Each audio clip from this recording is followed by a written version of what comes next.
12th President of the Massachusetts College of Liberal Arts, Dr. James F. Birch.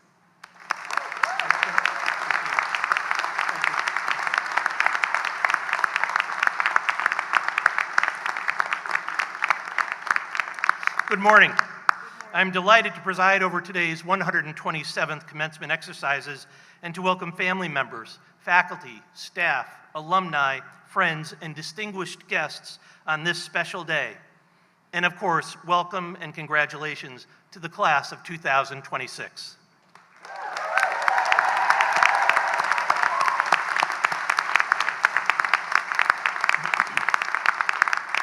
With gratitude and humility, we respectfully acknowledge that Massachusetts College of Liberal Arts stands on the ancestral homelands of the Stockbridge-Munsee Mohicans, who are the indigenous peoples of this land. Following tremendous hardship after being forced from their valued homelands, they continued as a sovereign tribal nation in Wisconsin, which is where they reside today. We pay honor and respect to their ancestors, past and present, as we commit to building a more inclusive and equitable space for all. Please be seated.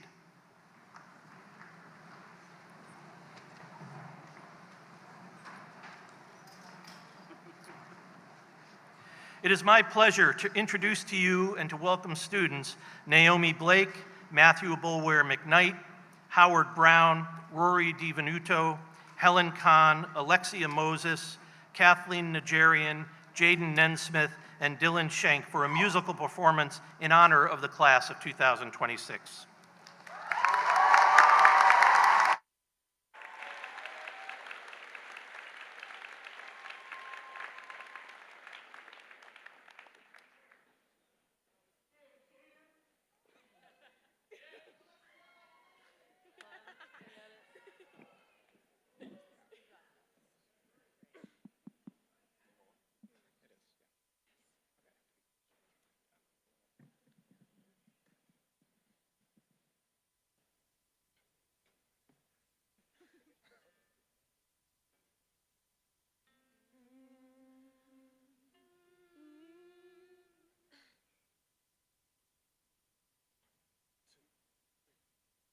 Tonight I'm gonna have myself a real good time. I feel alive. And the world, I'll turn it inside out, yeah. I'm floating around in ecstasy, so don't stop me now. Don't stop me. 'Cause I'm having a good time, having a good time. I'm a shooting star leaping through the sky like a tiger, defying the laws of gravity. I'm a racing car passing by like Lady Godiva. I'm gonna go, go, go. There's no stopping me. I'm burning through the sky, yeah. 200 degrees is why they call me Mr. Fahrenheit.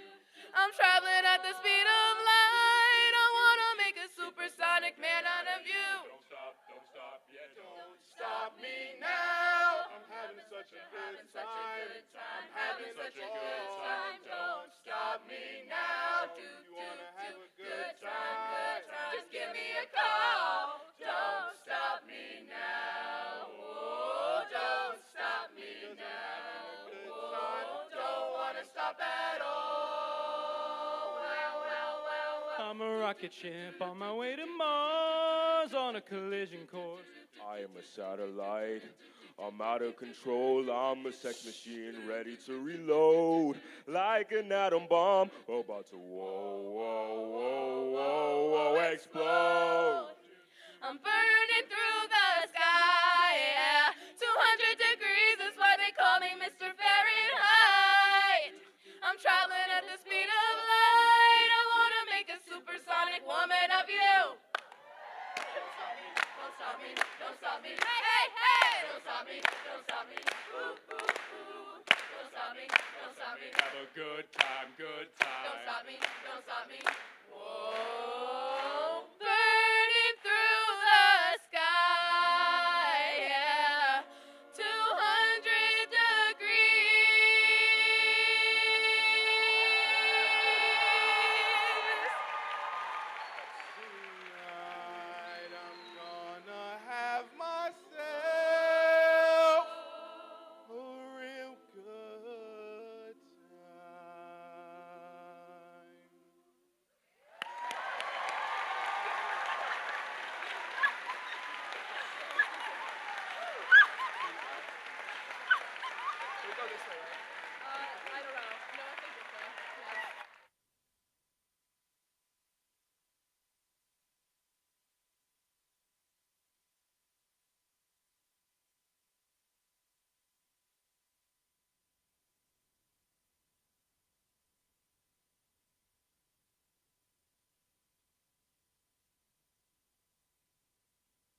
Professor of Theater, for their support of this beautiful performance.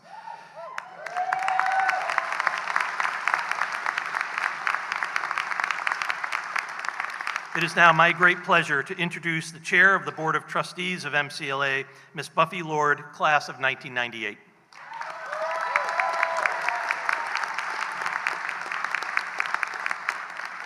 Thank you. Good morning. Today is a great day. I bring you greetings from the Massachusetts College of Liberal Arts Board of Trustees. For 132 years, residents of the Commonwealth have been volunteering as trustees to govern MCLA, a tradition in higher education that has existed for nearly 400 years. The most exciting and rewarding work of the trustees is to grant authority to confer academic degrees on our students. As chair of the Board of Trustees, it is my great honor to offer my heartfelt congratulations on behalf of my fellow trustees. Your MCLA diploma is a tangible symbol of your work, dedication, and perseverance. You should be proud of yourselves. To the friends and family gathered here today, thank you for all that you did to support your MCLA graduate on their journey. While we're excited to see you graduate, we hope you remain connected with MCLA in the future, and best wishes to you all. Congratulations, everyone.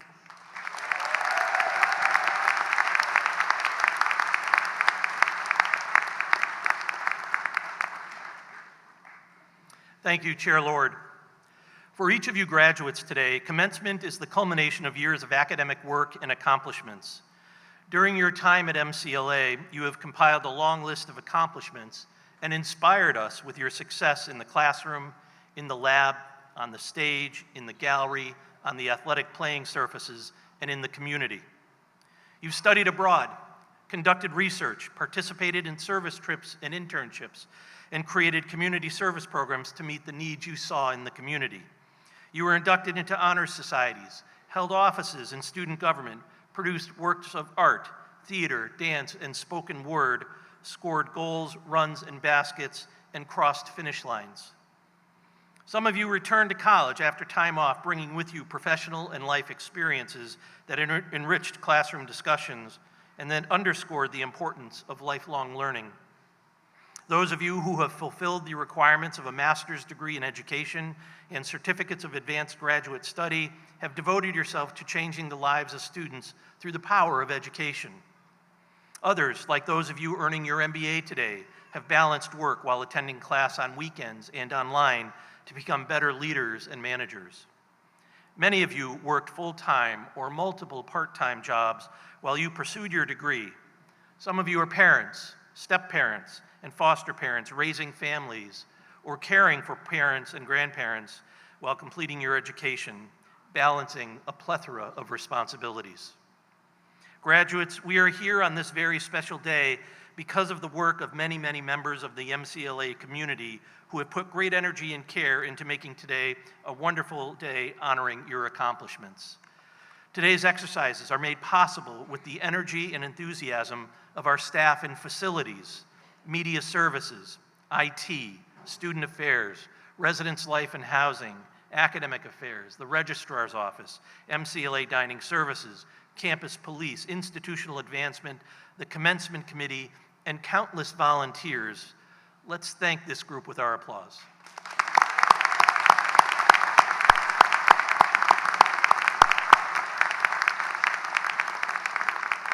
My colleagues and I are called to our work at MCLA by one common purpose. We want to contribute to the education of the next generation of leaders. Because of that purpose, our faculty give of their time and expertise generously and without hesitation as we continue to build and shape the future of MCLA and public higher education. Our dedicated staff and administrators work in partnership with the faculty.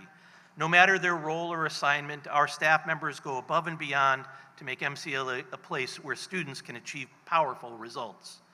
They serve the college with distinction, and their commitment to our students, our community, and to one another is inspiring.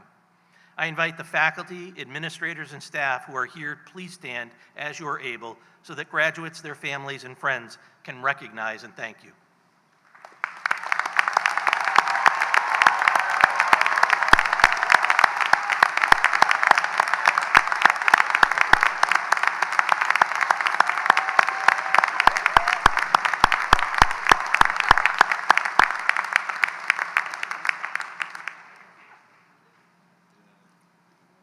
I would also like to take this opportunity to welcome our elected officials who are joining us today, Senator Paul Mark and Representative Tricia Farley-Bouvier.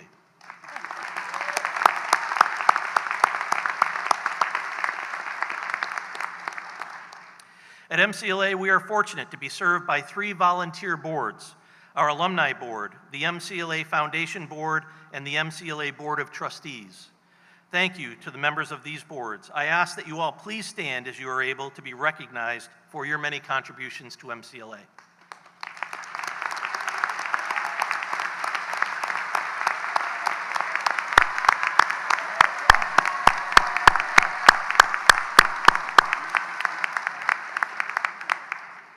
Today, we also welcome some very special alumni guests, our golden graduates who mark the anniversary of their own commencement 50 or more years ago, along with the members of the class of 1976 who are celebrating their 50th reunion. We also have graduates from the classes of 1960, 1966, 1967, 1971, 1972, 1973, 1974, and 1976. Would our golden graduates please stand as you are able and be recognized?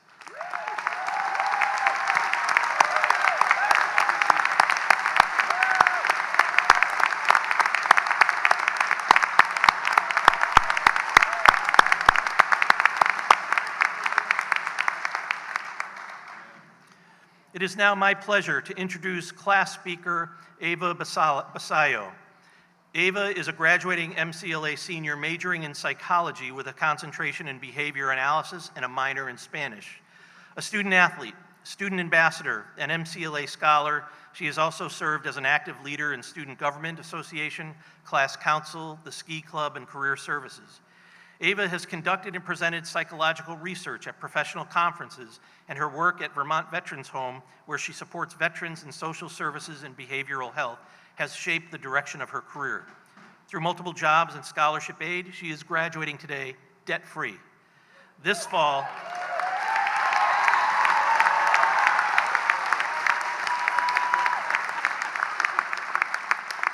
she will continue her education at SUNY Albany in the Master's Program for Social Work. Please join me in welcoming Ava to the podium.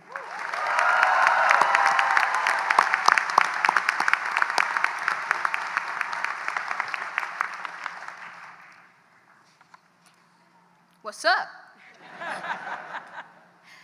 My name is Ava Basayo, and I am honored to be speaking to you today. If you don't know me already, too bad, okay? But there's still some time, so don't worry. Before I continue, I'd like to formally thank my family for coming today. It would be pretty awkward if they didn't, seeing as I did not tell them that I was going to be speaking today. Therefore, I'd like to formally reveal to them that a few months ago I was honored to accept speaking to all of you fine folks today, and naturally the first thing I decided to do was keep it to myself, right? Other than my lovely fiance, I want to say surprise! Mom, yell at me later, okay? All right. A fun fact about myself is that I was homeschooled my entire education before college. And yeah. And before any of you think it, yes, I had a social life, okay? That does not mean that I am in the stereotype, but I do fit some categories. I do live in the woods, and I do play ultimate frisbee. However, even though it took some time to learn how to use my voice confidently, I've always been an outspoken person. I was raised and educated in an environment that allowed me to think for myself, to be independent, and to develop a strong sense of who I was without external pressures. So to my parents, especially my mom, thank you for your academic and for your life lessons, because they have been a foundational guide for me over the last 4 years, and that's why I'm here today.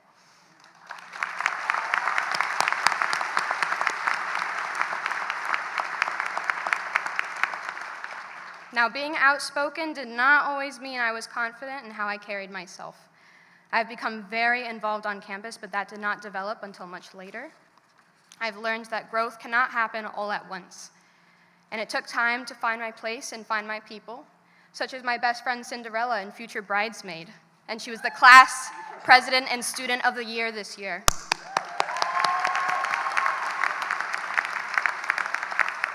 Cinderella, I don't know what I would have done without using your house when gas prices started hitting the roof. That was commuter life. But when I first started at MCLA, my identity was that I was an undeclared commuter and a student athlete. I showed up for class, I went to soccer practice, and then I drove home. Not because I lacked interest in doing more, but because I often didn't trust my judgment on how to express myself authentically. It took me time to speak up more in class, to say yes to opportunities that I felt I had no place in, and to develop a degree that I felt encapsulated my passions. But I kept showing up even when I felt uncomfortable, and over time, that uncertain version of myself started to dissipate. I have found my place by allowing myself to be seen and to be heard. And a huge part of that came from one person in particular that I must recognize today, and that's Dr. April Wright. I don't know where she is, but in the back.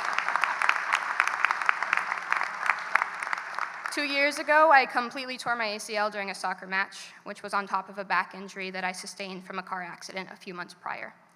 I needed surgery, extensive recovery from my other injuries, and I eventually accepted that my soccer career was over. As soccer was a large factor for choosing MCLA, I had a very difficult transition developing my new identity on campus. I had no idea at the time how my first interaction with Dr. April would so positively shape the rest of my undergrad experience. I'll never forget hobbling around on campus on my sad little crutches, minding my own business, by the way, when April, someone I had never spoken to before, said, "Ava, you clearly aren't very busy right now." She's looking me up and down. "Join SGA. Here's the paperwork. I expect to see you." April, thank you for seeing something in me before I was ready to see it in myself. And for quite literally forcing me into it. I had no choice. Yeah, you do this for so many other students as well, and this school is so lucky to have such a passionate and caring person to be in their ranks. Another opportunity of growth was that I had the privilege of taking classes off campus by attending 3 travel courses during spring break. I went on my first plane ride and left the country for the first time, gaining perspectives I could never have learned in a classroom. Most recently in Brazil, I fully grasped, thank you, yeah, shout out to the team out there. I fully grasped that life is meant to be lived fully. A balance of responsibility and joy can be found if you look for it. In South Africa, I learned that life circumstances do not determine your future. During my civil rights tour in the south of the US, I learned that the younger generations are powerful, creating historical change when they use their voice. Along with my current career working with US veterans in a nursing home, where every moment should be treasured and every life deserving of quality care and compassion, these experiences haven't just shown me the world, they've helped me understand my place in it and how I wanted to give back to it. So, class of 2026, do not belittle yourself. Take up space. Confront your challenges and be resilient. People will tell you that you are now entering the real world. But the truth is, every stage of life prepares you for the next. And if there's anyone prepared to handle inhumane stress and workload, it's freshly graduated college students, okay? Please. There's a Bible verse that I try to live by. It's from Romans 12, 9 through 10. Love must be sincere. Hate what is evil and cling to what is good. Be devoted to one another in love and honor one another above yourselves. In a world that can be so divided, please live with purpose. Because at the end of all this, MCLA didn't just help prepare us for careers, it helped us grow into people who can make a difference by building others up with us. And I, for one, can't wait to see what we do next. Thank you.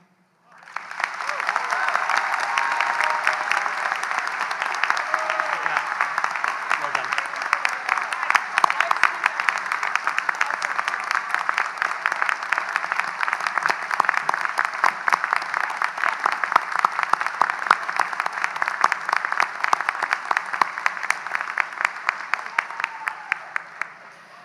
Thank you, Ava, and congratulations. I'm confident that you and your fellow graduates will contribute to improving the lives of others as you embark on the next chapter of your life. I am pleased now to introduce Peter Faquette, a candidate for the Master of Education degree. Peter is originally from Syracuse, New York, and currently lives in the Berkshires. He earned his master's degree in moderate disabilities for grades 5 through 12 from MCLA. He currently works full-time at Hillcrest Educational Centers, where he has been a special education teacher for the past 4 years. Peter says he truly loves what he does. When he's not in school, he enjoys spending time with his wife, his 3.5-year-old son, and their 5 dogs. Please join me in welcoming Peter to the podium.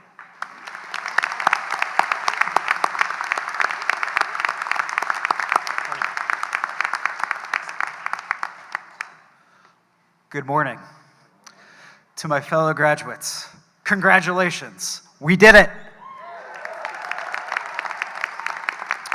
You should be incredibly proud of yourself. This is a true accomplishment. My name is Peter Feketa, and I have just completed my master's degree in education. I've always dreamed of becoming a mentor to young people and helping students chase their dreams. When I think back on my journey, I remember graduating with my bachelor's degree 14 years ago. All that time, I was not exactly sure what I wanted to do with my degree, but I knew I wanted to work with children. I explored all different types of jobs, most of them involving kids.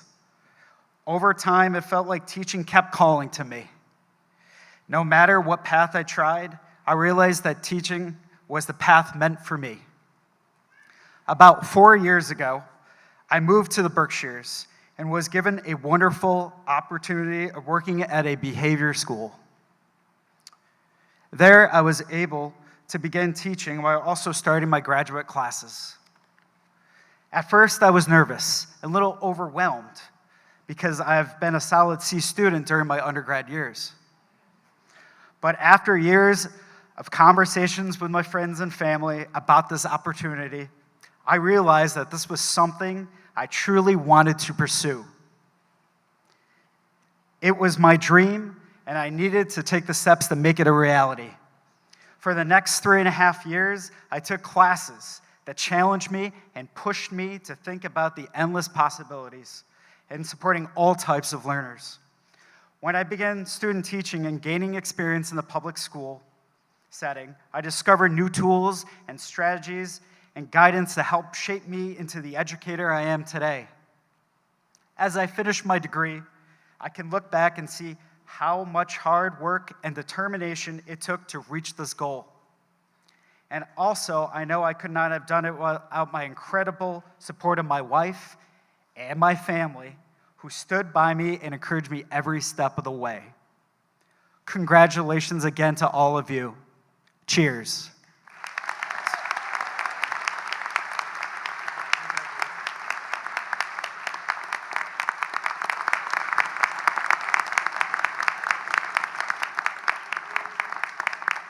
Thank you, Peter. I offer my congratulations to you and all of our graduate candidates today. Today, we are privileged to recognize 3 very special individuals who have made significant contributions of service and leadership to Berkshire County, the Commonwealth of Massachusetts, and their respective communities.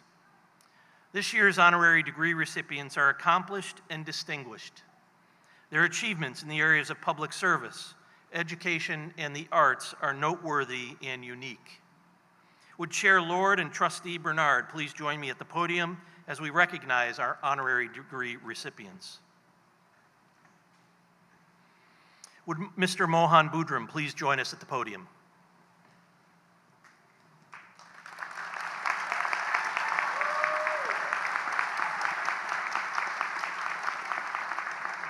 Mohan Budram, Doctor of Public Service. Mohan, you are a distinguished leader in higher education administration with a career spanning over 3 decades dedicated to expanding access, equity, and student success. Your extensive expertise in enrollment management and student affairs has left a lasting impact on some of the nation's most impactful academic institutions, characterized by a steadfast commitment to making higher education more welcoming and more accessible. Prior to your retirement in 2022, you served as the Dean for Admissions and Financial Aid at the Harvard University Graduate School of Arts and Sciences. Prior to this, you held pivotal senior leadership roles, including Associate Dean for Enrollment and Student Services at the Harvard Graduate School of Education and Director of Admissions and Financial Aid at Harvard Medical School. Your career in administration began at the Boston University Questrom School of Business, where you were part of the administrative team in the Office of Graduate Admissions and Financial Aid and served as a lecturer in quantitative methods. Beyond your professional appointments, you have been a dedicated advocate for the mission of public liberal arts education. You've served as an MCLA trustee for 13 years, including 3 years as chair of the board. During your tenure, you were a vital voice in ensuring institutional policies were aligned with the college's commitment to equity, affordability, and inclusive campus cultures. Your leadership was driven by a personal mission to ensure that the transformative power of a small college experience remains accessible to students who might not otherwise have this opportunity. Your service to the college continues in your current role as a member of the MCLA Foundation Board of Directors. Throughout your distinguished career, you have managed diverse portfolios encompassing multicultural affairs, disability services, and career development. Your legacy is defined by a passion for fostering enhanced communication, collaboration, and creative problem solving within the academic community. Even in retirement, you've continued to contribute to the field, working with the admissions team at Brown University and consulting with the leadership team at New York's Usdan Summer Camp for the Arts. You hold a BS in Applied Mathematics from Yale University and an MA in Statistics from Harvard University. You also hold executive education certificates in higher education management and crisis management from the Harvard Graduate School of Education and the Harvard Kennedy School, respectively. You said you loved MCLA, the campus, the minute you saw it, and signed on enthusiastically to serve a small liberal arts college that you found compelling. You co-chaired the presidential search committee that brought me to MCLA and have contributed greatly to the success of the college during my tenure. You helped to cultivate the extraordinary gift made by Carolyn Kleefeld of the Campania Kleefeld Center for Creativity in the Arts and helped us to celebrate our 125th anniversary as a college in 2019. You say that opening doors for others has been a big part of your professional life, your volunteer service, and your work on the boards. You believe that admissions is about more than selecting students, it's about welcoming them into a place where they can see themselves thrive. Mohan Budram, in honor of your lifelong dedication to education, to opening doors, and to MCLA, I am proud to confer upon you the degree of Doctor of Public Service honoris causa.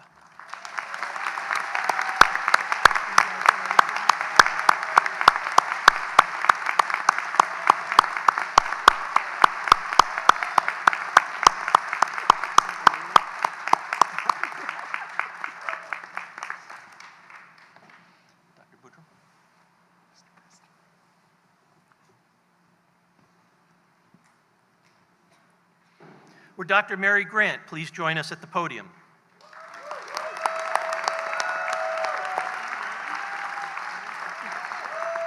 Dr. Mary Grant, Doctor of Public Service. Dr. Grant, you are a nationally recognized leader in public higher education with more than 30 years of experience. You currently serve as president of Massachusetts College of Art and Design, the nation's only independent college of art and design. A dedicated advocate for public colleges and universities, you served for 13 years as president of MCLA, your alma mater. You also served as chancellor of the University of North Carolina, Asheville, president and CEO of the Edward M. Kennedy Institute for the United States Senate, and senior administrative fellow for civics and social justice, leading the Martin Richard Institute at Bridgewater State University. Throughout your career, you have emphasized that education is not only about earning a degree, it's about discovering purpose and preparing for a meaningful life. You are a strong voice for public service, civic dialogue, and the role of higher education in shaping the next generation of citizens and leaders. Known for your commitment to expanding access and opportunity, you are a champion of equity, inclusion, and the power of creative education as essential to building stronger communities. Beyond campus, you contribute your leadership to several regional and national organizations, including serving as vice chair of the board of the Norman Rockwell Museum and as past chair and member of the executive committee of the board of National Campus Compact. You serve on advisory and nominating panels for EdVestors, Boston Public Schools, and the Greater Boston Chamber of Commerce. Your most recent recognitions include the 2026 Pinnacle Award for Achievement in Arts and Education and Campus Compact's 2026 Richard Garazi Award for Presidential Leadership. In every role, you have worked alongside students, faculty, and community members to lead with creativity, care, and purpose. A first-generation college student, you understand firsthand the impact of higher education and continue to champion its promise every day. You hold a PhD in social welfare policy from Brandeis University and have been awarded honorary degrees from Williams College and Eastern Connecticut State University. While serving as president of MCLA, you stewarded the update of Bowman Hall, the opening of Gallery 51, the construction of a new home for our facilities department, and of course, the realization of the leading-edge Feigenbaum Center for Science and Innovation. During your tenure, you worked to improve the student experience, diversify the campus community, invest in the college's facilities, and spread the MCLA name far and wide. You and your husband, Jim Canavan, saw your time in North Adams as not only an opportunity to lead a North County institution, but a way to help steward the well-being of the entire region, showcase the college's value, and collectively work to elevate opportunities for education for all. We continue to be inspired by your leadership and passionate belief that public education is the best tool we have for a healthy democracy. In honor of your deep commitment to inspiring the love of learning, we are pleased to extend this recognition. Mary Grant, for your dedication to MCLA, public service, and education, I am proud to confer upon you the degree of Doctor of Public Service honoris causa.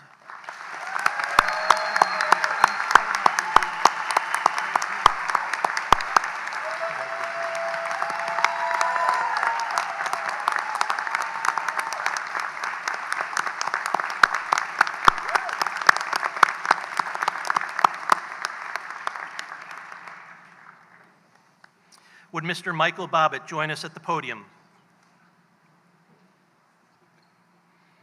Michael J. Bobbitt, Doctor of Fine Arts. Michael, you are a nationally recognized arts executive, producer, and artist whose career bridges public policy, organizational transformation, and creative practice. You are the president and CEO of Opera America. Before joining Opera America, you served as executive director of the Mass Cultural Council. As the Commonwealth's highest-ranking public official for arts and culture, you led strategy, operations, and cross-sector partnerships for a $30 billion creative economy. During your tenure, the agency secured $60 million in COVID relief. State appropriations grew from $18 million to $27 million, and the arts were explicitly embedded in statewide health, education, and economic policies. Prior to your career in public service, you led 2 producing theaters. As producing artist director of the new Repertory Theater, you repositioned the company around inclusion and community engagement while growing audiences, ticket revenue, and contributed income.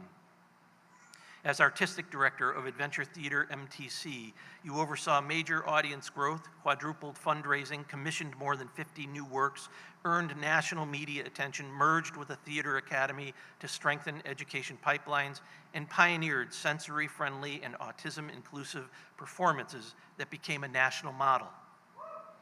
Your work as a playwright, director, and choreographer has garnered multiple Helen Hayes nominations, including one for the Charles MacArthur Award for Outstanding New Play or Musical. Your directing and choreography credits span the National Philharmonic, Washington National Opera, Ford's Theater, Shakespeare Theater Company, and the Kennedy Center, among many others. A trumpet and voice major in college, you later studied theater at Cap 21, NYU Tisch, and the American Musical and Dramatic Academy, and dance at the Washington Ballet. You hold an MBA in Arts Innovation and a BA summa cum laude in Interdisciplinary Studies with Executive Education at Harvard Kennedy School, Harvard Business School, and the National Strategies Chief Executive Program. You've taught at Boston Conservatory, at Berkeley, the Catholic University of America, Howard University, George Washington University, and others. You believe that the arts can save lives, reduce stress, and allow kids to envision a future they don't see around them, principally because the arts did that for you. You say that making arts accessible can provide a safety net for those who need it most, allowing a respite from the dysfunction of their daily lives. You've worked not only to highlight diverse cultures and tell their stories, but to ensure thousands of children can access these performances and celebrate themselves. The ways in which you've ingrained equity and access in all your roles have been transformative to those institutions and the communities they serve, and exemplifies what we hope to inspire in our students here at MCLA. Michael Bobbitt, in honor of your lifelong dedication to making the arts accessible to all, I am proud to confer upon you the degree of Doctor of Fine Arts honoris causa.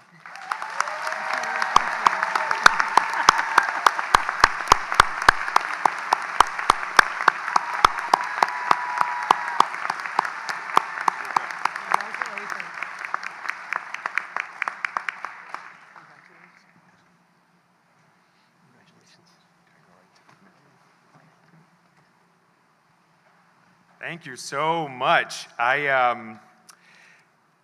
These are the moments as a poor child from lower Northwest DC you just can't dream of happening. And so I'm so grateful not only to MCLA and President Burge, but also the state of Massachusetts, which I called home for 7 years, and I miss you very, very, very much. So thanks for this honor, and being back here means a lot for me. President Burge, trustees, faculty, staff, families, friends, honorary degree recipients, Dr. Mary Grant and Mohan Budram, and most importantly, the MCLA class of 2026. Let me hear you.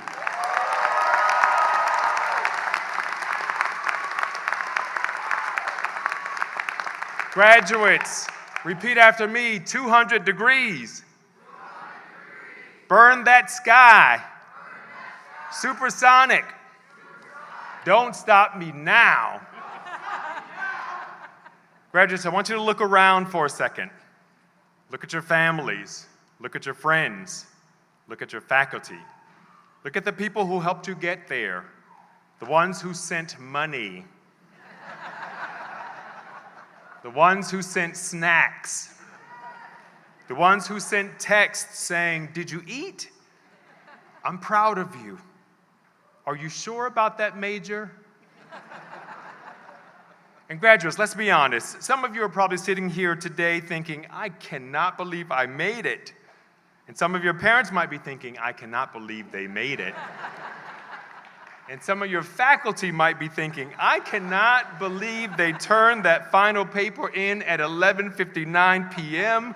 with a timestamp that looked like a hostage note." But they made it. Or as Taylor Swift, the great philosopher, said, "Long story short, I survived." You survived finals, you survived group projects, you survived FAFSA. You survived that professor who said, "There's not a lot of reading," and then they uploaded 87 pages. And some of you are thinking, "Please, Michael Bobbitt, be inspiring, but not too inspiring. We have brunch reservations." So I will try to do 3 things today. I'm trying to make you laugh, speak truthfully, and leave you with something useful enough to carry beyond the Amsler Center Gymnasium. And if you don't laugh, this speech will get really long. Commencement speeches can sometimes sound like motivational posters. Follow your dreams, reach for the stars, the future is yours. Graduates, you are entering a world that does not need vague hope. It needs skilled hope. It needs disciplined imagination. It needs people who can look at broken systems and say, "I don't just want to critique this, I want to redesign it." This is why I'm so honored to be here at MCLA, the Commonwealth's public liberal arts college, a place that believes in access, critical thinking, creativity, public purpose, practical application, and leadership. A place that says education is not just about getting a job, though please by all means get a job. Student loans are not a vibes-based economy. MCLA says education should prepare you to become practical problem solvers and resilient global citizens. That is a survival strategy because you are graduating in a world that is beautiful and ridiculous and terrifying and hilarious and unstable and full of possibility. I've spent my life in the arts. I've led theaters. I've worked with artists. I have worked in state government, and now I lead Opera America, which means I spend a lot of time thinking about one of the most beautiful, expansive, emotionally excessive art forms ever invented. Opera is amazing because it takes every human feeling and says, that's nice, but let's make it louder and longer and in Italian. Opera is also facing real challenges. Audiences are changing, costs are rising, traditions are being questioned, old business models are straining, and many institutions are discovering that what worked before will not automatically work again. And I tell you this because the challenges facing opera are not just opera's challenges. They are the challenges of the whole world. Every field is asking, who are we for now? What value do we create? What habits do we need to let go of? What do we preserve? What do we reinvent? What do we stop pretending is fine? This is not just an arts question. That is a healthcare question, a climate question, a technology question, a community question, a higher education question, a democracy question, a life question. And graduates, you are entering a world at a time when the old scripts are breaking. That can be frightening, but it can also be freeing, because when the old scripts no longer work, somebody gets to write new ones. So why not you? So I want to offer two charges today, not advice. I think advice can be what people give you when they want you to repeat their lives. These are charges, invitations, challenges. Here they are. Number one, don't just find your place in the world, make the world worthy of your place in it. And number two, don't wait to be ready before you begin. So let's start with the first. Don't find your place in the world, make the world more worthy of your place in it. For generations, graduates have been told to go out and find their place in the world. That sounds noble, but it can also sound like the world is fixed, and your job is to squeeze yourself into whatever space is left. I don't like that. That feels like trash to me. Some of the spaces available are just too small. Some are outdated. Some are not built with you in mind. Some were built to keep you out. Some will invite your labor, but not your leadership. Some will celebrate your identity, but not respect your ideas. Some will say they want innovation, but punish anyone who actually tries to change something. So no, do not simply find your place in the world. Make the world worthy of your place in it. That is what artists do. That is what public servants do. That is what organizers, teachers, nurses, entrepreneurs, engineers, parents, designers, scientists, social workers, and good neighbors do. They look at the inheritance and they ask, is this the best we can do? And then they build. When I led Mass Cultural Council, I had the privilege of building by seeing creativity not as decoration, but as infrastructure. We saw artists help communities heal. We saw cultural organizations educate young people, preserve history, strengthen downtowns, and rebuild civic trust. We saw creativity show up in public health, economic development, education, workforce, tourism, and community life. And during critical times when everything feels like it is collapsing, the arts do not become less essential, they become more visibly essential. Because when life gets tough, people turn to Chapel Roan songs. They turn to stories. They turn to movies and dance and books and TikTok and murals and streaming performances and FaceTime birthdays when somebody's auntie is just singing off key. And what I learned at Mass Cultural Council is this: creativity is not a luxury, and the real work, after the real work is done. Creativity is how the real work becomes possible. Graduates, this is where your liberal arts education matters. You think across systems, communicate across differences, learn what I do not know, adapt, ask better questions, build meaning, connect ideas, understand people, recognize patterns, make beauty, challenge assumptions, read the room, read the data, read the footnotes, read the group chats. That is power. The world is full of people with technical skills who cannot understand context. The world is full of people with opinions who cannot ask questions. The world is full of people with platforms who cannot build trust. The world is full of people who know how to win arguments and lose communities. Your education has prepared you for something deeper, to live with complexity without surrendering to cynicism. And that work is now. The great and powerful Beyonce Carter Knowles gave us a whole leadership curriculum in one line. I dream it, I work hard. Dreaming without work becomes fantasy. Work without dreaming becomes exhaustion. It is hard to slay when you are sleepy. Give it up. Be awake without being overwhelmed. Be informed without becoming numb. Be ambitious without becoming hollow. Be successful without becoming unrecognizable to yourself. Number 2, don't wait to be ready before you begin. This one is personal. I've had a career that looks from the outside like a plan. It was not. I've been an artist, teacher, choreographer, director, playwright, executive director, state arts leader, CEO, and now, apparently, according to today's ceremony, a doctor.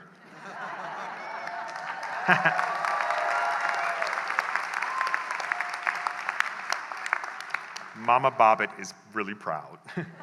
It also means that the people that live in my house have to refer to me as Dr. Husband and Dr. Father. The truth is, most lives are not ladders. They are collages. They are remixes. They are Spotify playlists with surprising transitions. They are not parts, they are one part strategy, one part accident, one part failure, one part I met somebody at the right time, and one part I had no idea what I was doing, but I said yes anyway. We often think we do not feel ready when we begin, but readiness can be overrated.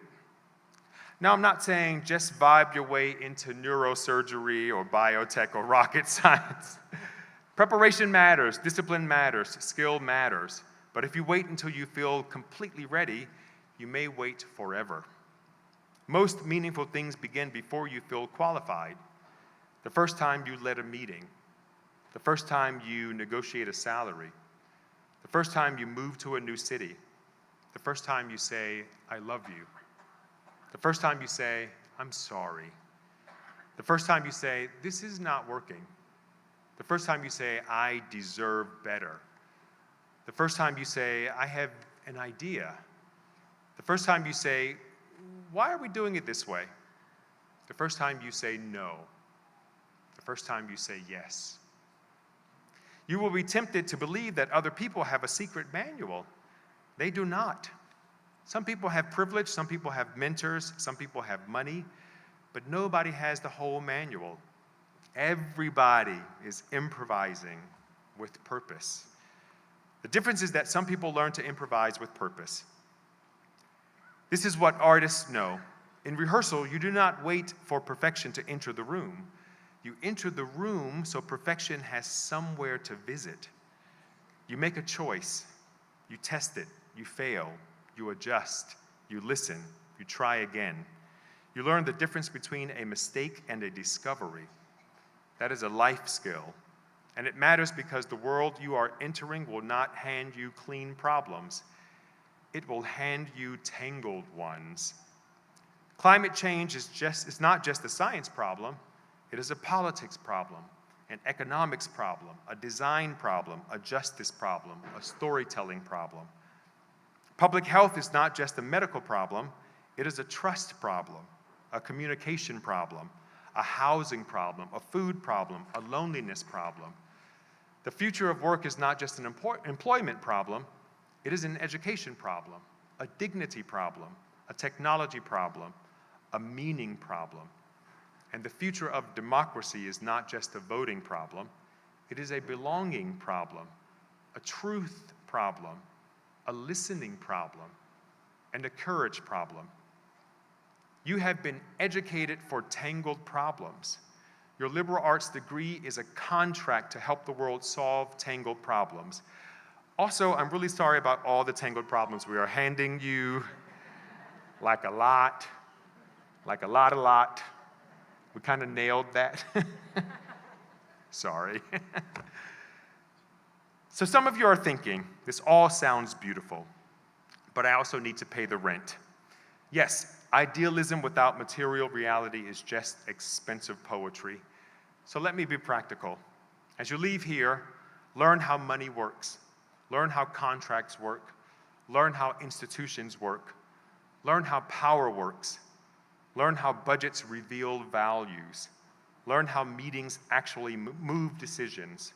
Learn how to speak in rooms where people disagree. Learn how to ask for help without apologizing for needing it. Learn how to build community before crisis. Learn how to tell the difference between feedback and projection. Learn how to leave places that require your exhaustion as proof of commitment. Learn how to rest before your body files a formal complaint. And learn how to keep some part of yourself unmonetized. Not every job has to become a hustle. Not every hobby has to become a brand. Not every joy has to become content. Some things are valuable because they slow us down enough to remember we are alive. That may be one of the great rebellions of your generation. You refuse to become machines in a world obsessed with productivity.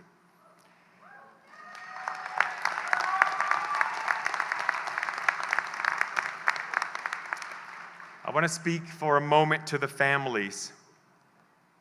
Families, today is your commencement too. You may not be receiving the degree, even though some of you got all the invoices from Bursar, but you carried part of the weight. You answered the calls, you prayed, you worried, you pretended not to worry. You watched these graduates start feeling themselves, which is beautiful and occasionally annoying.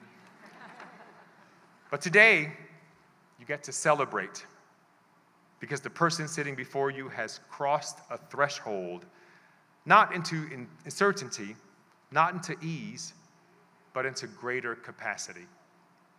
Now, graduates, I want to leave you with an image. You are called trailblazers. That is a bold name. A trailblazer is not simply someone who walks a path. A trailblazer makes one. But blazing a trail does not happen alone.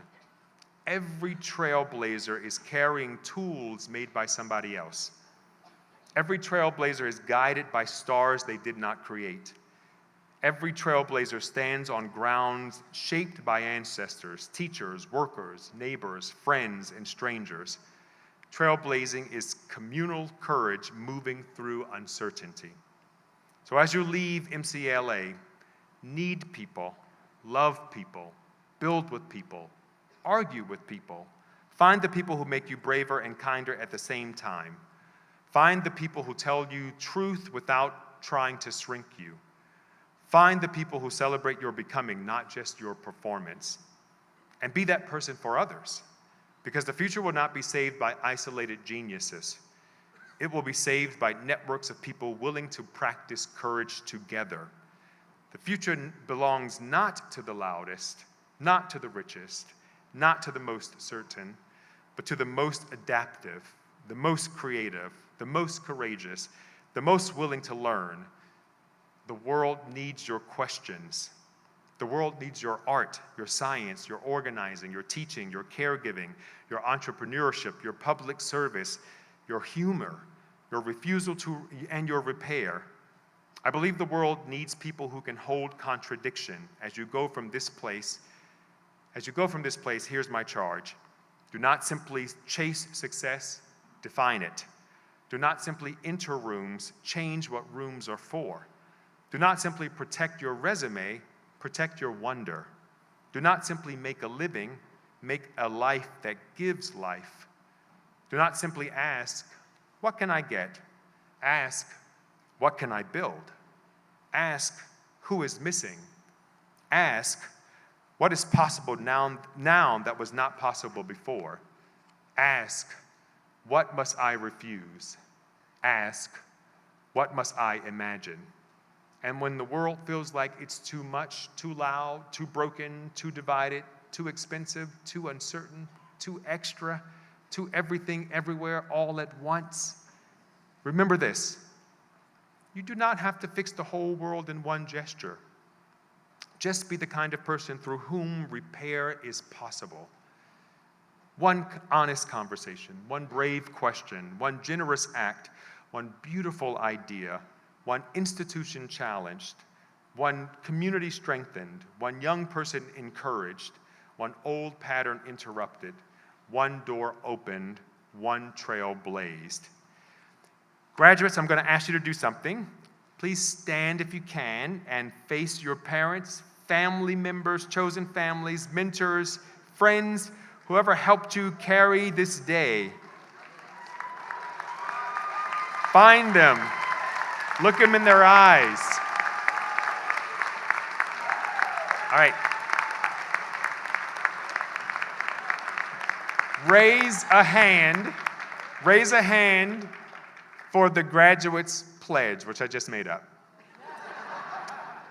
Now, graduates, repeat after me. I pledge to do great things with this degree. I promise to use what I have learned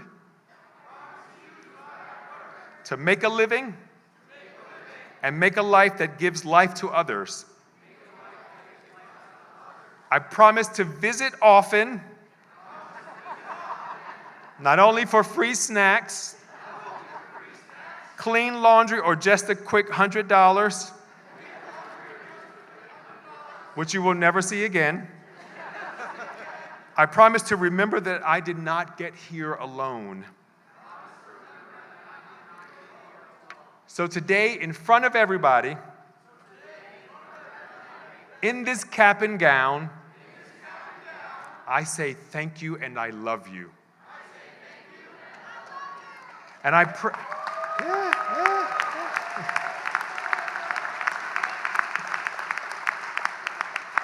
And I promise to call and text more than emojis. And since I'm an adult, I am legally bound to pay you by the hour for continued parenting. Please be seated.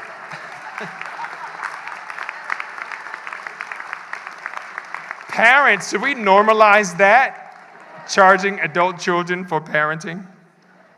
I do send my child an invoice on Cash App. He doesn't ever pay, but as I finish up, I want to leave you with a quote from the great and powerful person. In the words of the great singer, rapper, songwriter Lizzo, you're 100% that, and I will let you finish that in your hearts because this is a commencement. Congratulations, 2026 MCLA Trailblazers.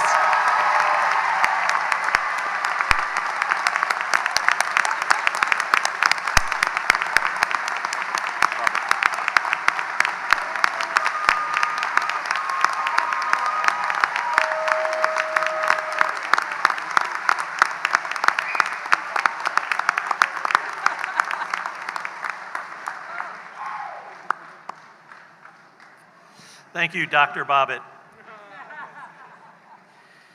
As we begin to announce this year's degree candidates, I'd like to acknowledge Modern Language Professor Dr. Graziana Delia Brillante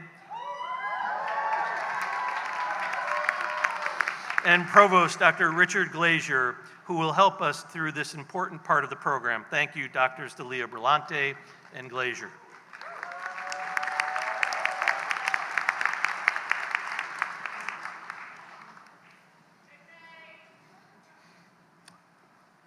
Will the candidates for the Master of Education, Master of Business Administration, and Certificate of Advanced Graduate Studies please rise as you are able?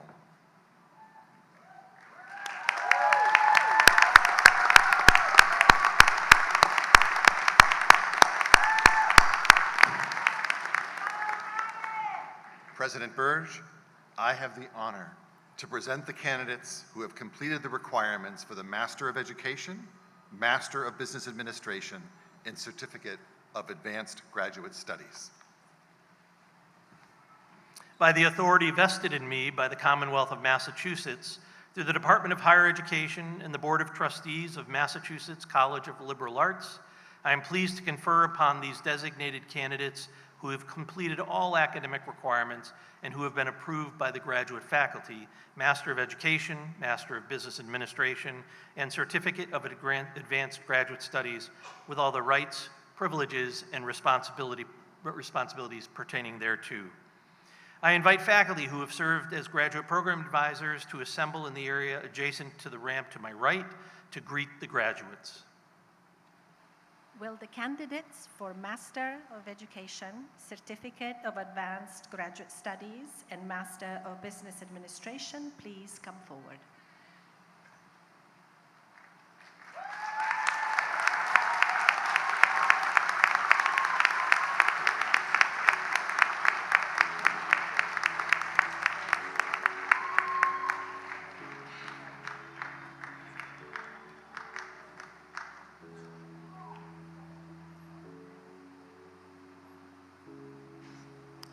Masuma Mukhtari.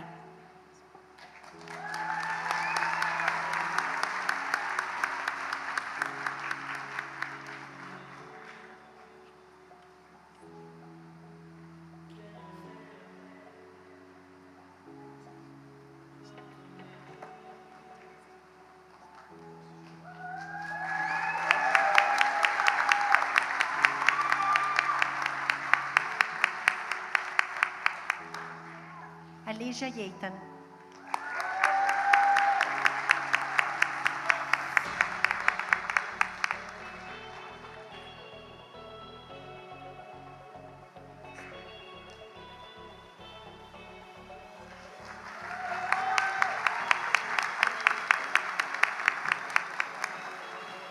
Thomas Thurston.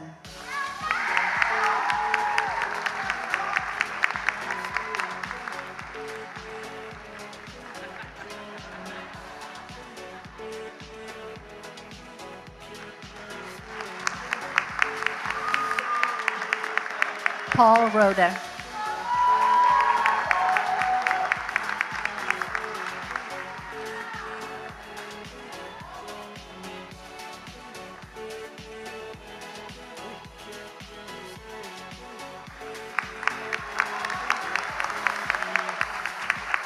Kelly Ott.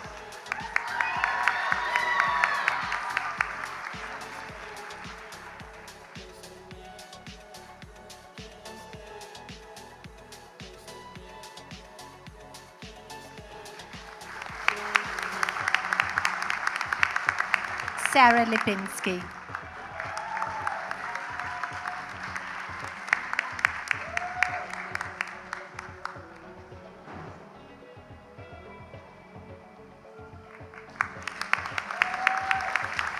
Erin Marie Smith.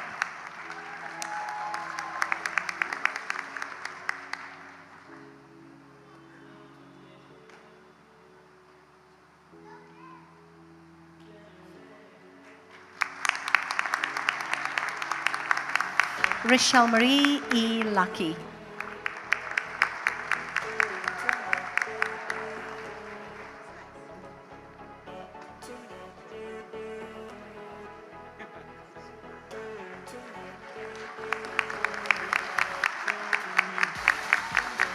Stacy Morris.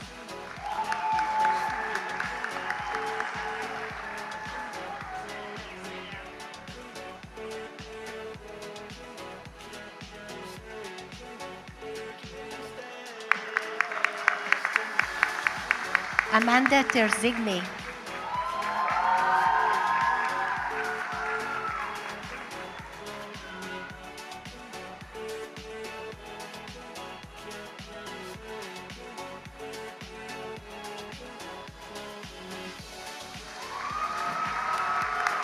Brittany Schilling.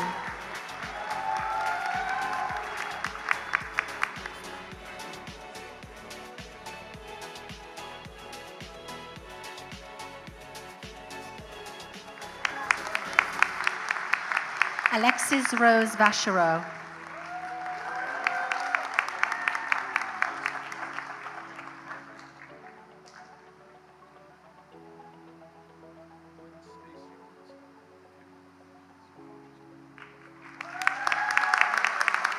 Peter Malcolm Fiquet.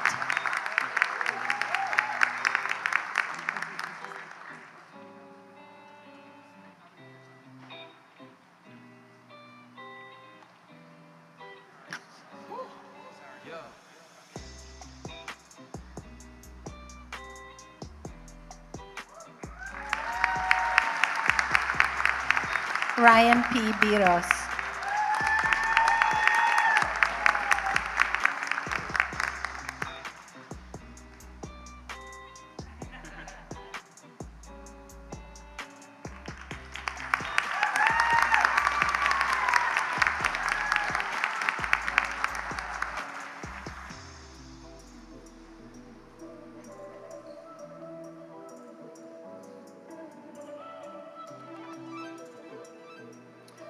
Since its inception, many students have taken on the extra challenge to be part of our honors program. Today, we are pleased to celebrate the graduation of 11 students who have completed the requirements of the honors program and who are graduating with all college honors. Students who reach this mark of distinction must complete a series of intensive honors courses and maintain an overall grade point average of 3.4. This year's honor graduates are Ty Aubin, Jacob Bluestein, Taya Caravallo, Kaya Cocliffe, Lynn Corbett, Quinn Doherty, Chelsea Krusiak, Laura Lewis, Brigitte Marcel, Natalie Rowan, and Christopher Safford. In addition to completing all the requirements for the College Honors Program, Abby Farnham and Casey Vieira also completed the requirements for recognition as a Commonwealth Scholar, a statewide designation.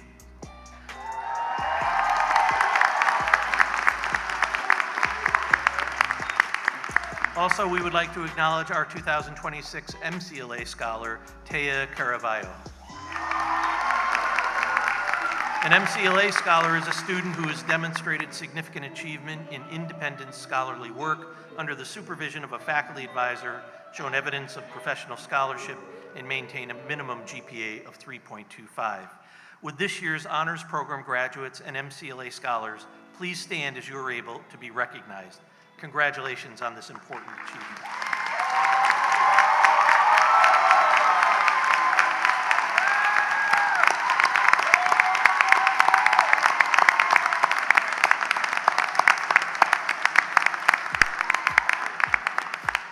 In addition to earning their primary degree in an arts or science discipline, candidates who have been enrolled in the undergraduate education program at MCLA also have earned either a second degree in education or have completed the requirements to receive licensure in education. In both cases, the candidates have successfully completed a program designed to meet the requirements for state-approved initial licensure in early childhood, elementary, middle school, or secondary education. Will the undergraduate candidates for either a second degree in education or licensure in education please stand as you are able.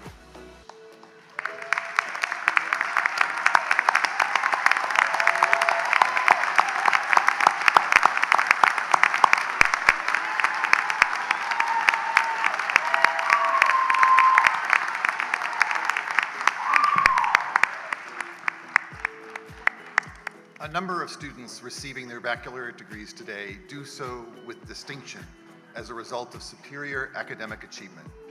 That is, they will graduate cum laude, magna cum laude, summa cum laude, excuse me. These are notable honors. Professor Delia Berlante will note each student receiving one of these honors when the individual crosses the stage. Okay.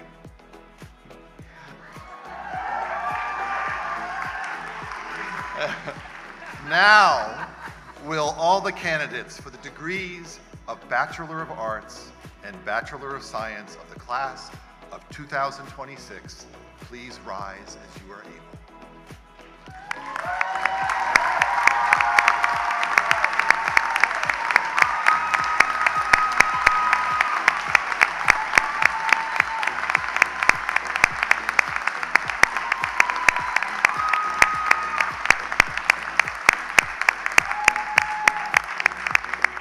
President Burge, I have the honor to present to you the candidates who who have completed the requirements for the degrees Bachelor of Arts and Bachelor of Science.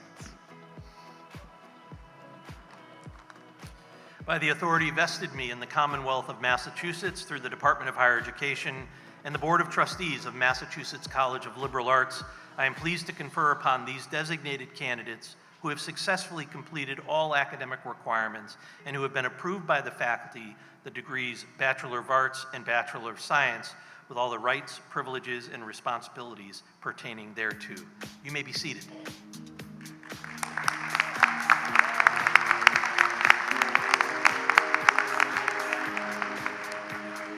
Please note that in some instances, we will be calling more than one department to come forward at the same time. Representatives from the respective departmental faculties are invited to greet their graduates in the area adjacent to the ramp to the left of the stage as you view it. Thank you. Will the candidates for the degree Bachelor of Arts in Arts Management please rise as you are able?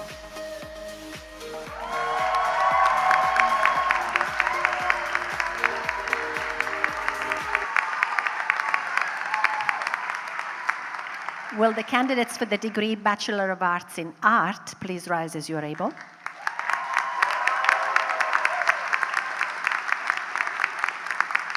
Will the candidates for the degree Bachelor of Arts in Music Industry and Production please rise as you're able?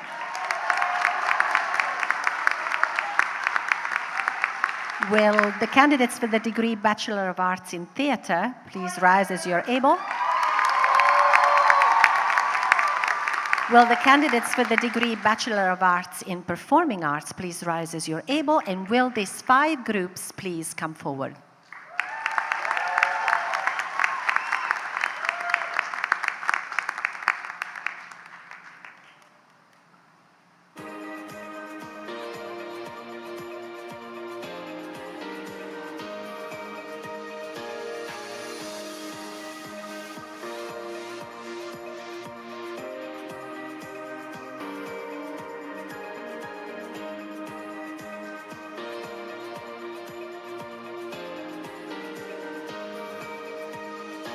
Kathleen Elizabeth Nigerian.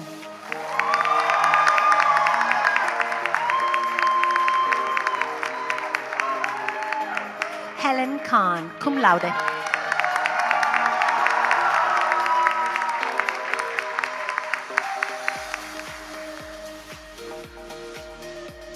Jaden Nesmith.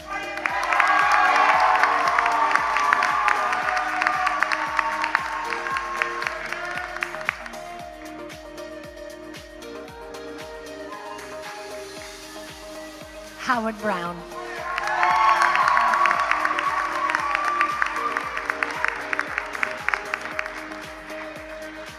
Cheyenne Gladue, magna cum laude.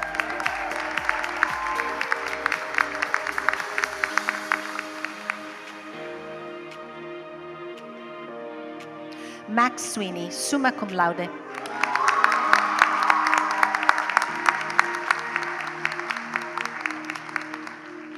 Jenny Murphy, cum laude.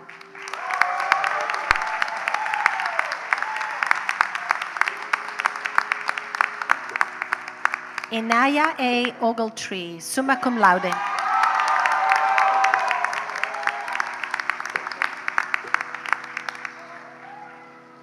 Stephanie Trotto, summa cum laude.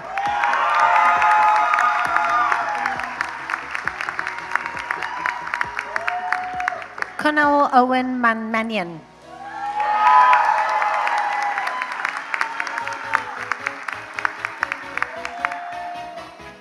Ahmed Mustafa Reda, summa cum laude.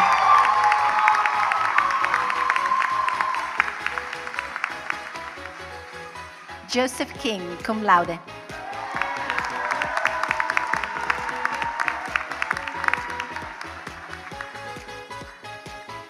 Jake Bluestein, summa cum laude.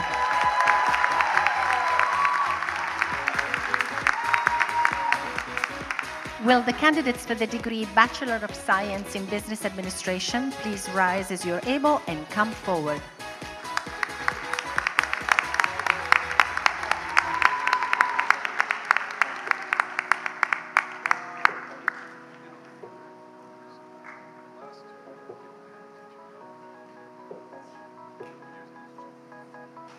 Stephen Wayne Riley Jr.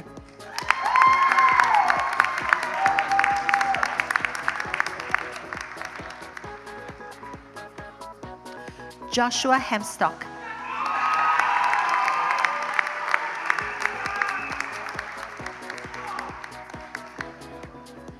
Thomas Rice, cum laude.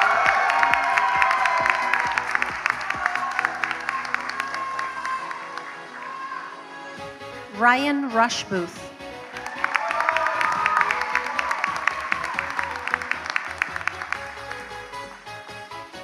Michaela Duquette, magna cum laude.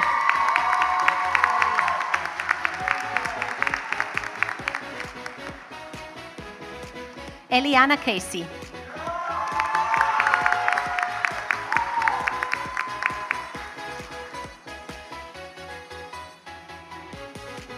Brandon Arthur Height.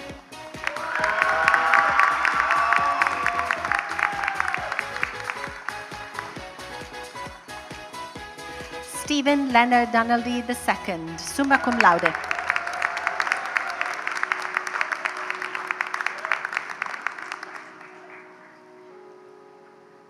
Michael P. Chelana.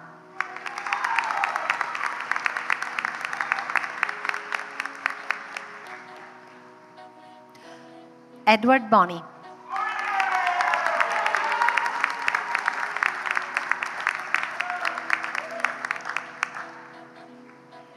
Jacob James Malberg.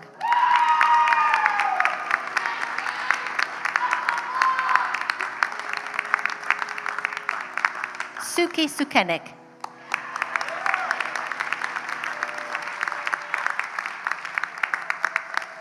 Sean Callahan, cum laude.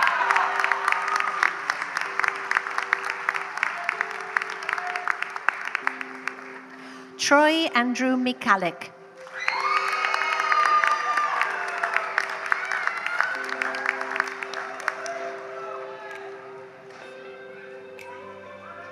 Jackson Potter, summa cum laude.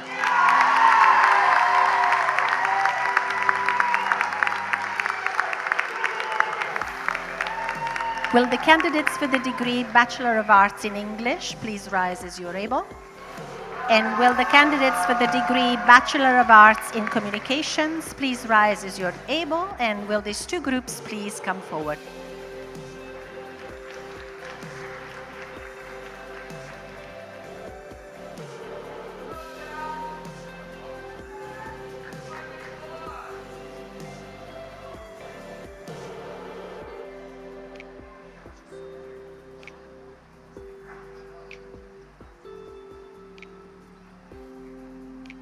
Ainsley Lafco, summa cum laude.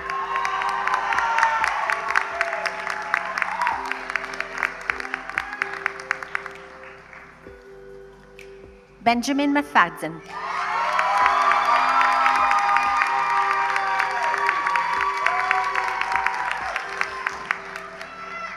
Lucas Smith, magna cum laude.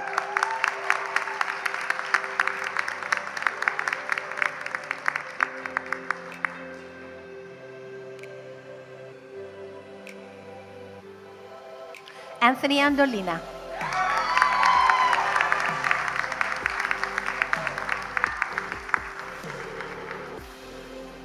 Tony Marie Basil, summa cum laude.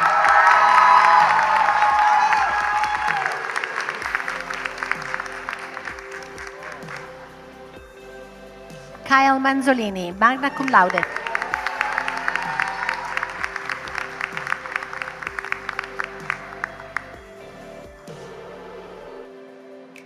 Avery Manzolini.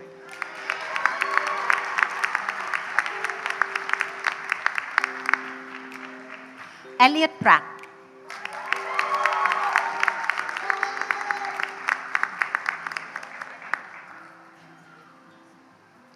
Laura Lewis, summa cum laude.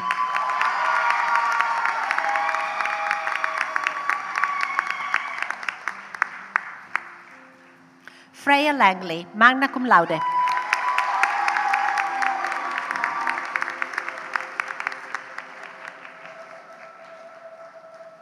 Ashlyn Faith Bill.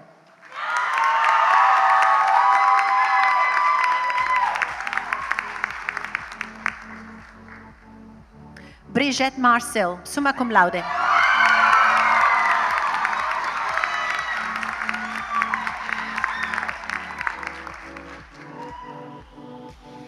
Katie Easton Amuso, magna cum laude.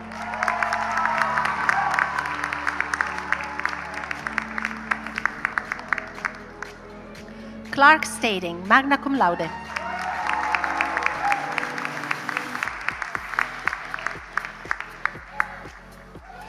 Quinn Goldstein Doherty, summa cum laude.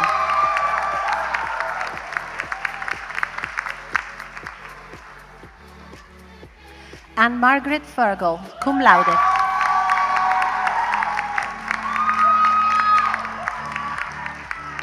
Juno Post.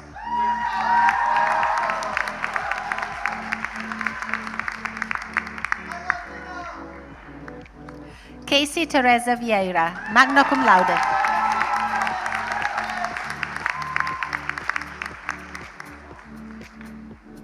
Matthew Llewellyn, summa cum laude.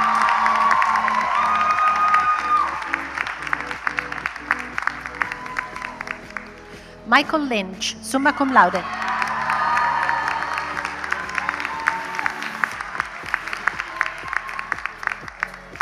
Natalie Rowan, magna cum laude.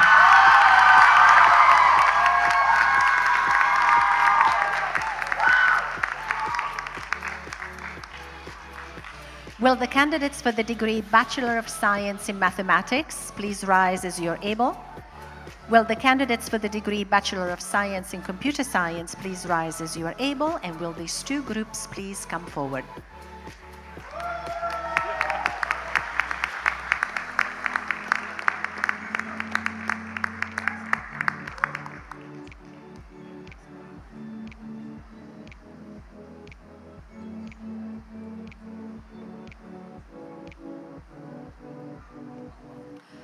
Dakota Turney, cum laude.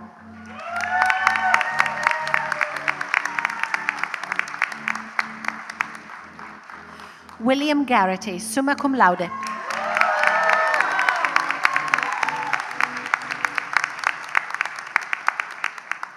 Brandon Scott Bard.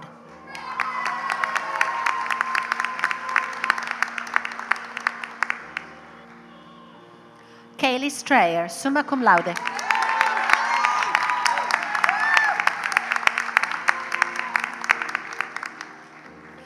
Ella Smith, summa cum laude.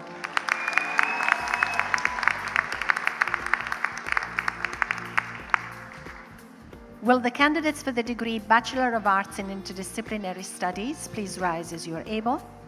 Will the candidates for the degree Bachelor of Science in Education please rise as you are able? Will the candidates for the degree Bachelor of Arts in Philosophy please rise as you are able? And will these three groups please come forward?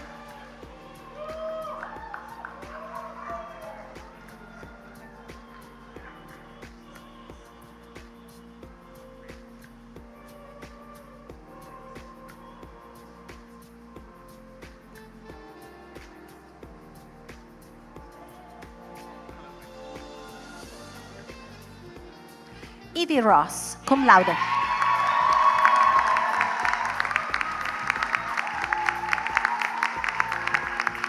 James Leo Julian III, cum laude.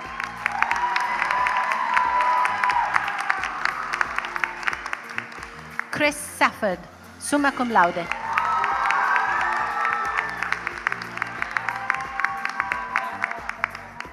Lauren Kimball, summa cum laude.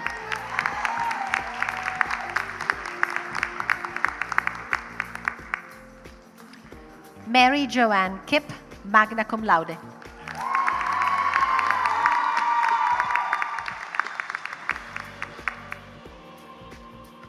Kiana Hayes, magna cum laude.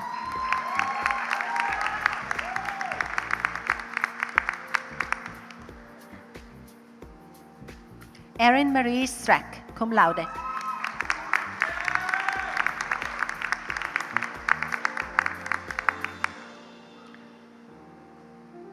Abby Bird, cum laude.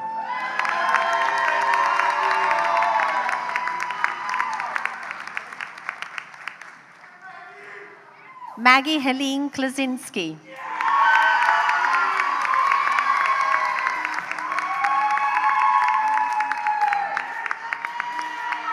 Portia Hamilton.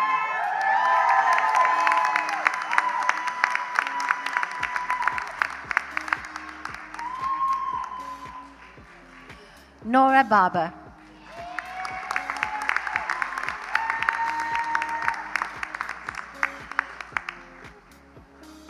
Monica Jean Carpenter, summa cum laude.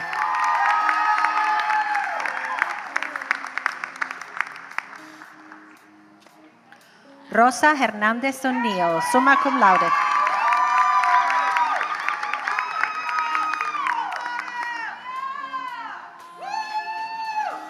Anna Howland White, summa cum laude.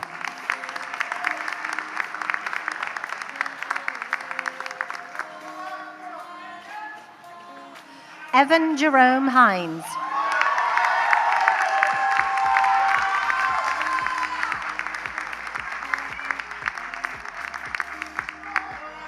Andrew Callahan.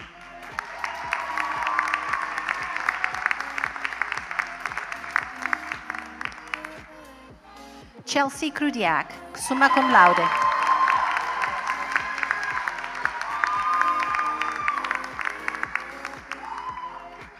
Kaya Cocliffe.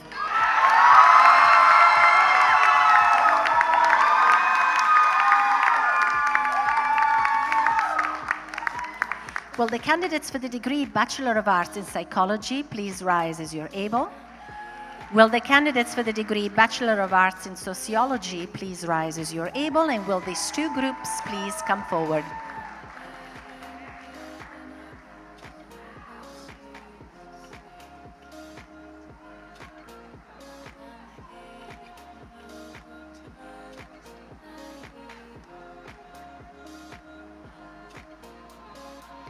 Eva Bassaio, summa cum laude.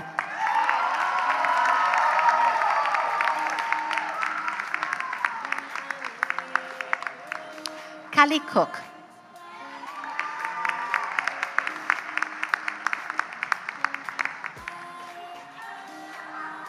Mackenzie Beckwith, magna cum laude.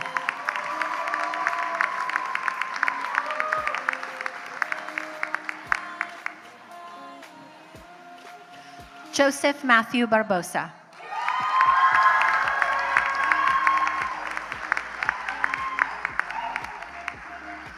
Zabian Powell, summa cum laude.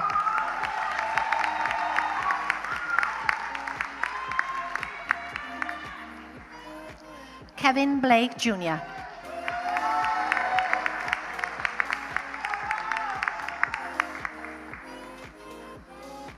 Ty Jacob Orban, cum laude.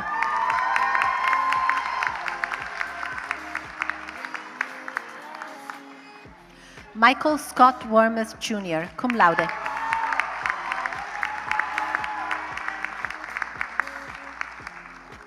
Christopher Vargas.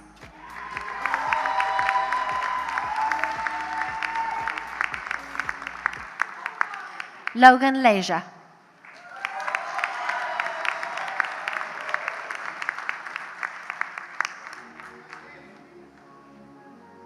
Emily Castle, cum laude.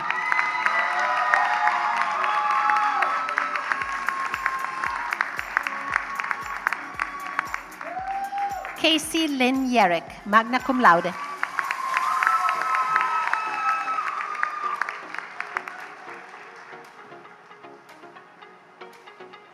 Ali Ponda, summa cum laude.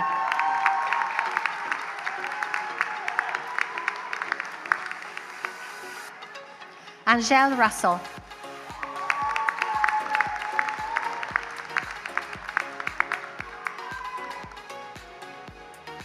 Casey DeRusso, summa cum laude.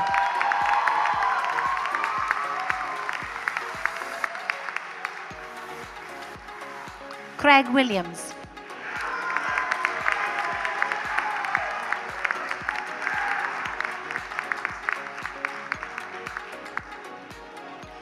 Shannon O'Brien.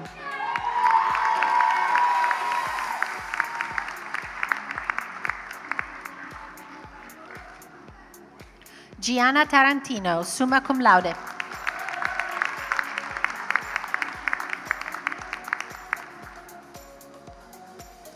Jana Schmoll, summa cum laude.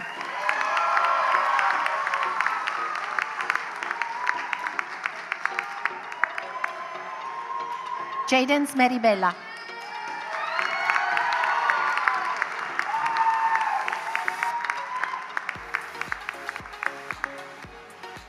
Haley Salzarulo.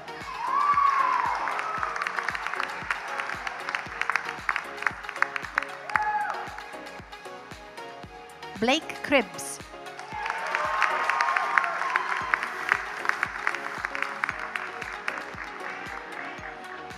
Justine Lee.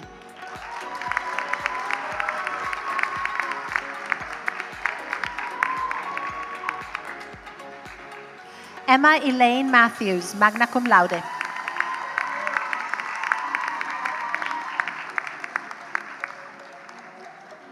Catherine Burdick.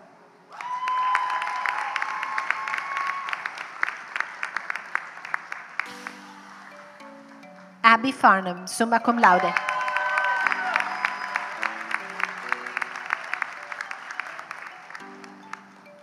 Will the candidates for the degree Bachelor of Science in Health Sciences please rise as you're able?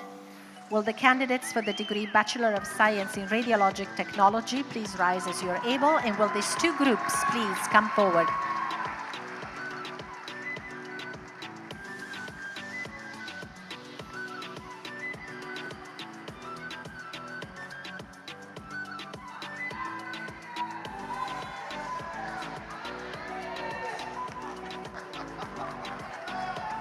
Lily Angelina Fortin, summa cum laude.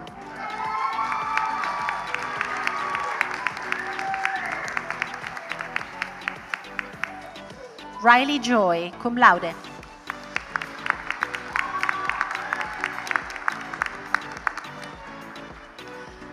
Alison Elizabeth Kurzanek, summa cum laude.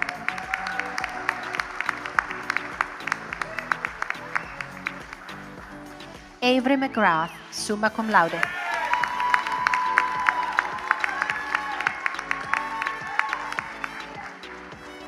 Michaela Camino, summa cum laude.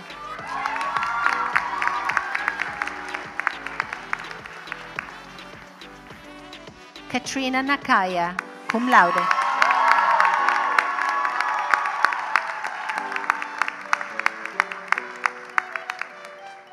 Michael Harris, cum laude.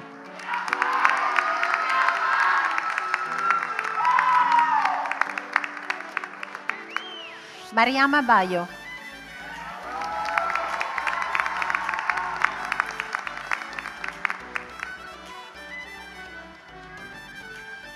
Emma Beckwith.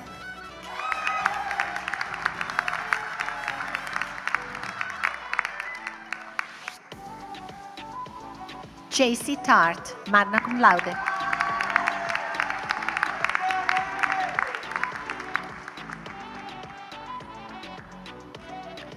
Samantha Depson, magna cum laude.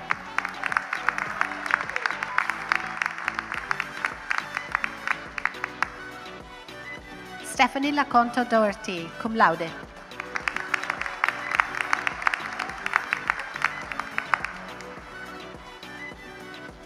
Simon Jericho Mercer, summa cum laude.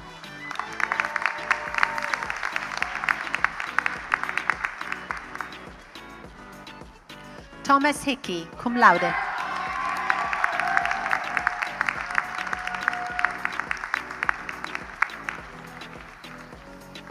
Sydney Freimeyer, cum laude.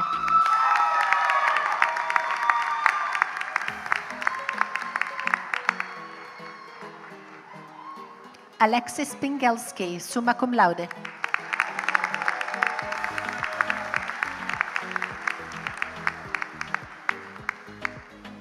Darius Ahmad Cicero.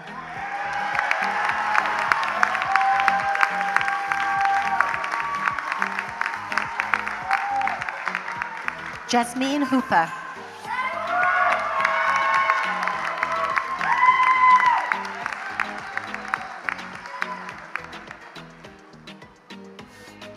Will the candidates for the degree Bachelor of Science in Biology please rise as you're able? Will the candidates for the degree Bachelor of Science in Chemistry please rise as you're able?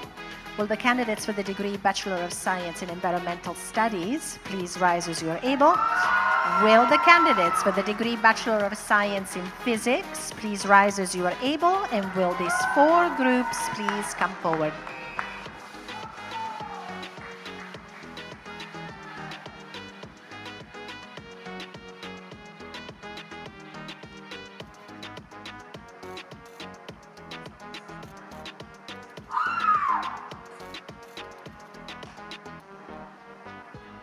Hudson L. Todd.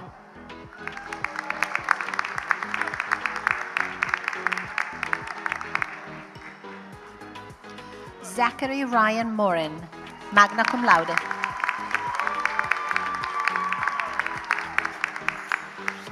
Madeline Straw.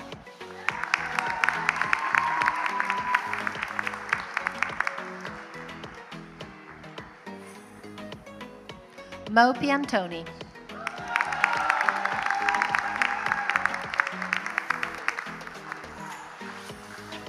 Austin Mayette.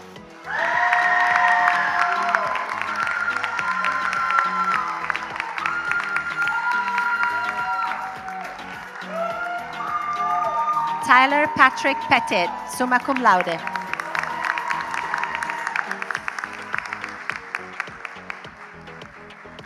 Eric Dupont, magna cum laude.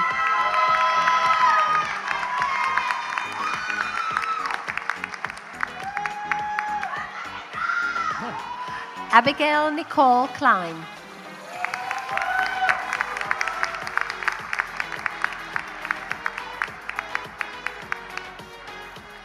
Lynn Corbett, summa cum laude.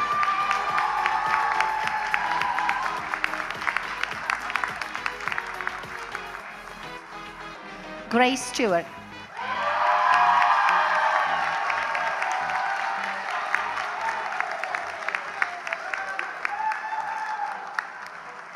Haley Peabody.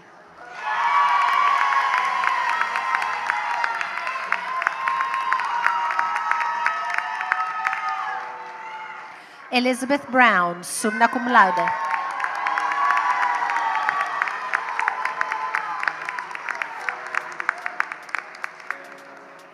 Cinderella Khoury, cum laude.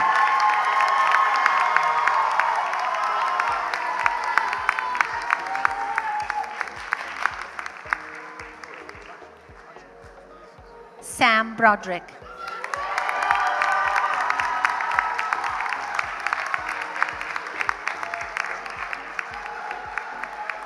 Thea Caravello, magna cum laude.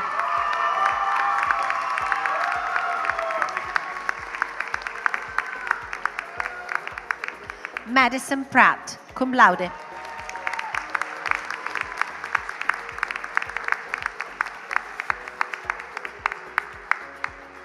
William Flynn.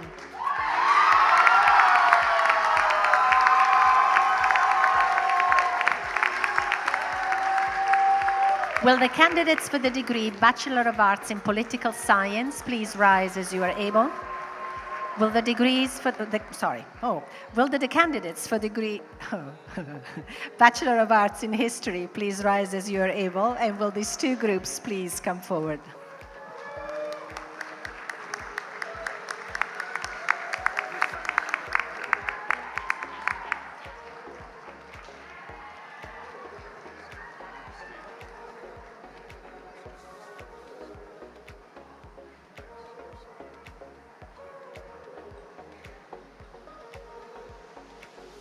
Ali Bayer, summa cum laude.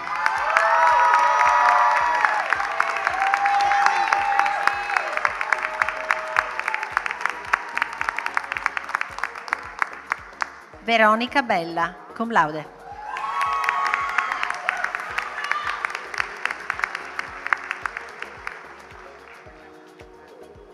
Zachary Turner, cum laude.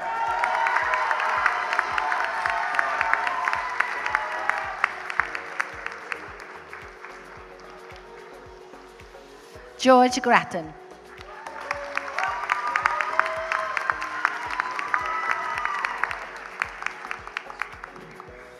Daniel Isaac.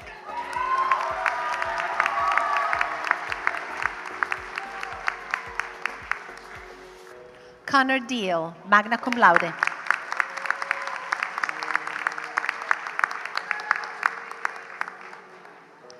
Paige Dufour, magna cum laude.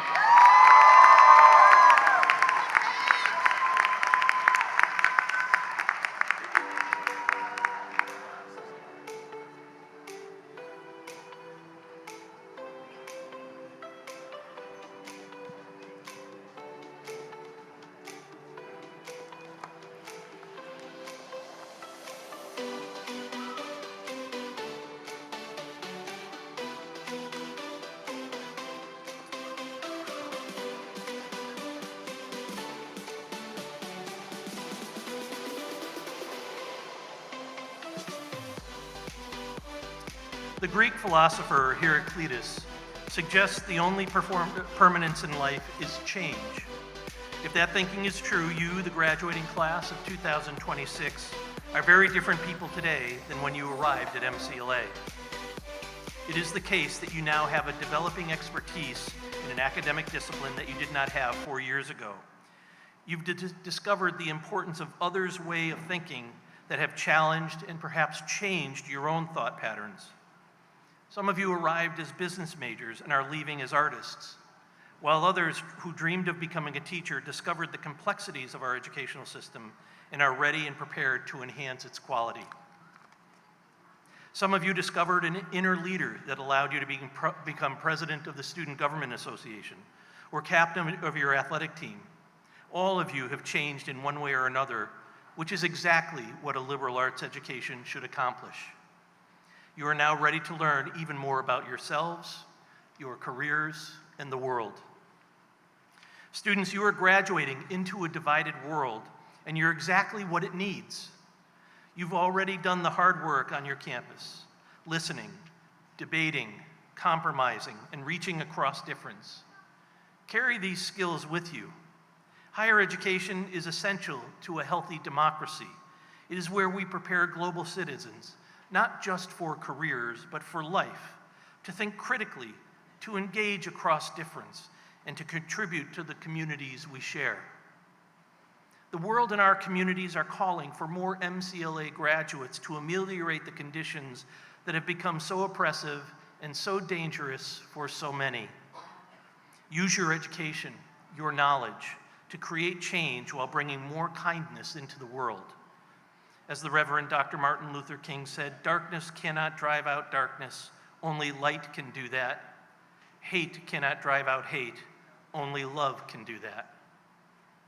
Fortunate for the world, you have been educated well by my colleagues at MCLA. You know how to identify and solve problems. You are skilled at working with groups of people to advance improvement. You are practiced in the art of knowing where to find beauty and how to help others find their own truth. Having been raised in the digital age, you know how to apply technology to solve problems, and you understand the importance of serving one's community. Let me reinforce what I've just said.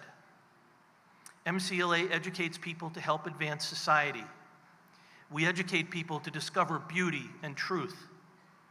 We educate people to use technology. We educate people to be public servants. We educate students not just so that they have a better life, but so that we all have a better life. Could there be a more noble mission? This is our compact with society that makes higher education the most important social institution in our nation. Colleges and universities remain vital spaces where free expression thrives, where hard questions are asked, and where democracy is not only studied, but strengthened. These aren't just academic values. These are the values of a democracy. As graduates of MCLA, you are a promise we make to the world to honor the centuries-old purpose of American higher education, which is to respond to the needs and demands of society. You are the best hope and strategy we have to improve this broken world. And so this is my charge for you. The motto of Massachusetts College of Liberal Arts is Lux Esto Vera, in light there is truth. MCLA has lighted the lantern of truth in you. Use this light, this truth, to reveal what you can to improve the world for all of us. To the members of the class of 2026, you are now graduates of Massachusetts College of Liberal Arts. Please move your tassel on your mortarboard from right to left.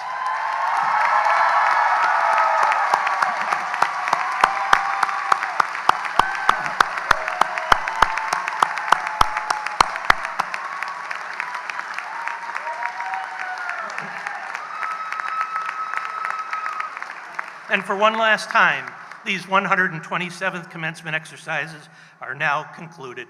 Congratulations.